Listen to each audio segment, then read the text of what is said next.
2 दिन की छुट्टी के बाद आज से फिर संसद के सत्र की शुरुआत होगी। आज संसद के दोनों सदनों में राष्ट्रपति के अभिभाषण पर चर्चा होगी और बड़ी खबर इस बीच में यह है कि संसद में आज राष्ट्रपति के अभिभाषण पर चर्चा होगी और आज चर्चा में हिस्सा लेगा इंडिया गठबंधन। संसद में फिर से हंगामे के आसार हैं। पेपर लीक के मुद्दे पर हंगामे के आसार हैं।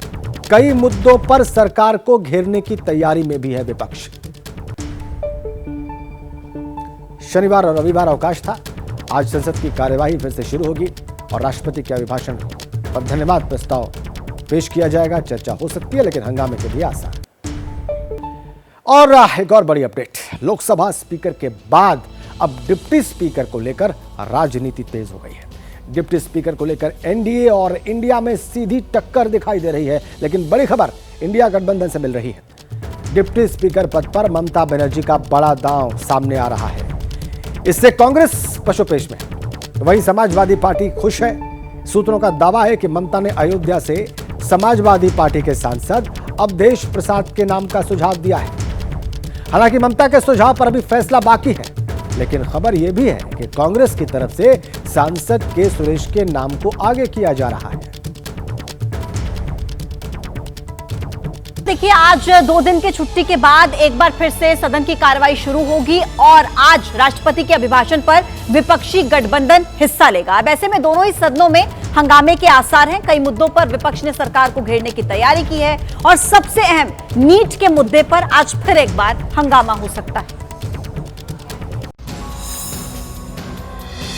विपक्ष लगातार नीट पेपर लीक मामले में सरकार पर हमलावर है, लिहाजा आज 2 दिन के अवकाश के बाद संसद की कार्यवाही फिर से शुरू हो रही है। ऐसे में संसद में आज हंगामे के पूरे आसार हैं, क्योंकि विपक्ष ने सरकार को घेरने के लिए कई मुद्दों की फहरिस्त तैयार की है। आज दोनों ही सदनों में राष्ट्रपति के अभिभाषण पर चर्चा होगी, जिसमें विपक्षी गठबंधन हिस्सा लेगा।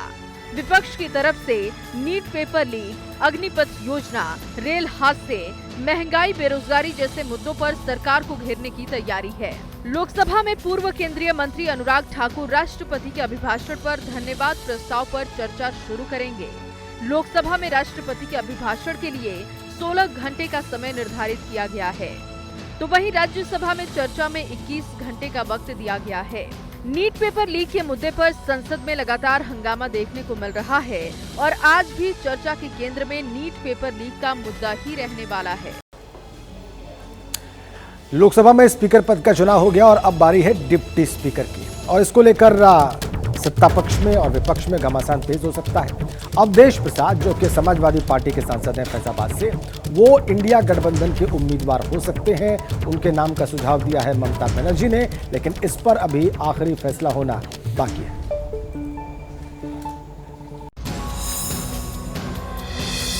अयोध्या, जो फैजाबाद लोकसभा सीट के तहत आती है, और इसी सीट से समाजवादी पार्टी के सांसद हैं अवधेश प्रसाद, जो लोकसभा चुनाव के नतीजों के बाद सबसे ज्यादा चर्चा में हैं। लोकसभा में जो अवधेश प्रसाद अखिलेश यादव के सबसे ज्यादा करीब नजर आ रहे हैं, अब वो अवधेश प्रसाद डिप्टी स्पीकर के रेस में सबसे आगे हैं। सूत्रों का दावा है कि ममता बनर्जी ने डिप्टी स्पीकर पद के लिए अवधेश प्रसाद के नाम का सुझाव दिया है।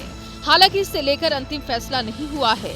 कांग्रेस की तरफ से के सुरेश के नाम की चर्चा है, लेकिन ममता के प्रस्ताव ने कांग्रेस की इस प्लानिंग पर पानी फेर दिया है। अवधेश प्रसाद फैजाबाद से समाजवादी पार्टी के सांसद हैं और के सुरेश की तरह ही दलित समाज से आते हैं। राम मंदिर के बनने के बाद भी अयोध्या से उन्होंने बीजेपी के लल्लू सिंह को हराया था, लेकिन बीजेपी का मानना है कि अवधेश प्रसाद डिप्टी स्पीकर के आसपास भी नहीं है। मुझे नहीं लगता कि पासी साहब कहीं लोकसभा के स्पीकर के आसपास